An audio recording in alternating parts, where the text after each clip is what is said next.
Today I'm going to be installing these quick latch hood pins on the Z31. You want to find a good spot on your hood. It's not too close to the edge. Kind of in a good spot like this where you have a big hollow space. You put the pin in, just sticking out far enough to make contact with the hood. Just going to put a little bit of grease. And then we're going to go ahead and close the hood again.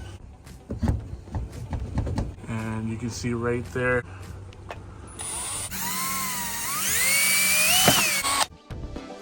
I'm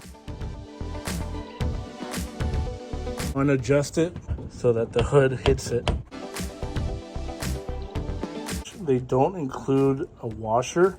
If you go to tighten down this nut straight onto the carbon or fiberglass, you're going to chew it up. Went to the hardware store, found a washer. All right, that's what it looks like.